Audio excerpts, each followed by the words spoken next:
الحمد لله يا ربي. بسم الله الرحمن الرحيم. الحمد لله رب العالمين، والصلاة والسلام على أشرف الأنبياء والمرسلين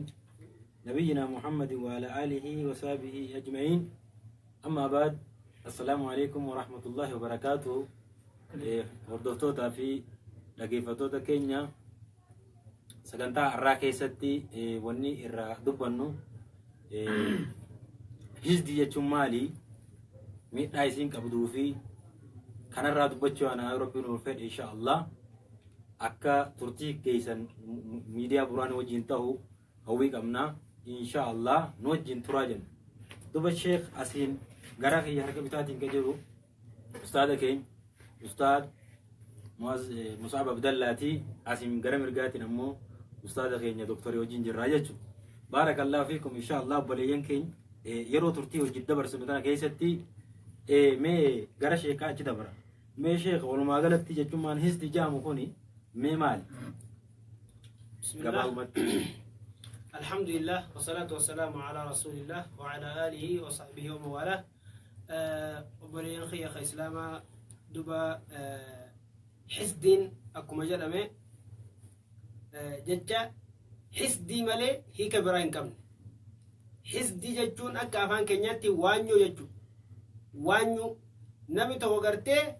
نعمة ربي نمي توقف خني وانيو حسدين تون حالا لما قبدي تكا نمني توقو قبريتشاف نعمة ربين إسرتي تلقولي نعمة ربين خني خنا أكنا متشخنا الرلي أكنا متشخنا الراديم تجالته لدوا أكنا متشخنا حسدين نعمة ربين قبريتشاف خني أكا قبريتشخنا الراديم تجالته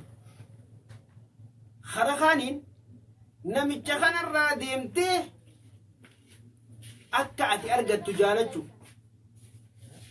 حسدين gosa baay'ee qabdi. Kaan ammoo namichi kun illee akka dhabii akka isaa ta'uu fedha. Kun gartee nama waanyu akka malee badaati.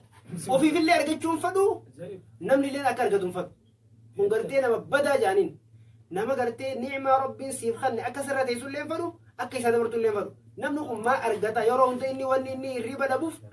wanni inni ciisa isa dhorgu gabrichummaan ni'maa rabbiin isarratti tola oole kana duuba kuni gartee irra badaa namaati.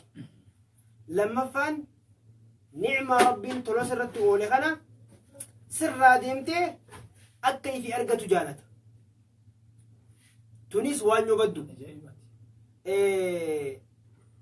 نما قرتي قرقدا جانين نما كنا نما قرقدا وهما نعمة ربي تقرتي جنده هندو الجيشتناهو قرتي بكانجت كارتي والجيش تناف وانيون وانهمتو قاف تكو جان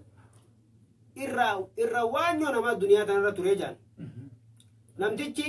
akka malee lubbuu isaatiif illee hin fadhu duuba lubbuu isaatiif illee hin fadhu waanyo akka malee hamaadha kana gaafa kaanii namichi kun du'e duuba wayita namichi kun du'u namichi kun ilma tokko dhiisee du'e ilmaa fi jaartii dhiisee du'e wayita namichi du'e taasiyaan adda baate ilmi kun waan jeen haadhaan haadhatiyya med dada abbaan keenya lakkise san fidii ni nyaannaa fidii jeen duuba ni nyaannaa fidii jennaan wayita fidu wayita haadhi wayita fiddu dhadhaa kanarratti xarafa xiqqaa takka wama kana keessaa horrootame takka arkite bu'a kana mucaan gaafate hay umma maaltu agas irraa horrootee jeen duuba bari abbaa keetiitu haganarraa nyaatee jennaanini ahaa abbaan kiyya maaliif haganoo qusachuudhaafii jeen ofumattu waan jebee kamanni kun qusachuun ija hagas xiqqishoo keessaa irraa horrootee fayyadamuu ture ahaa eega akkana taate fidi jeen eega abbaan kiyya akkanatti irraa qeensaan horrootu ture ani ismoo ucha kaayatiin shuuroo asii kutadhee akkanumatti itti akeeka akkasuma nyaadhaa jeen duuba namni ilaa haganaa kanatti gartee waanyoon sadarkaa kanaa nama geesse jechuudha mataa keetirree rakkoo fidde jechuudha kanaaf waanyoon sadarkaa akkanaa kana qabdi duuba waanyummaan tun rakkoon isiin fiddu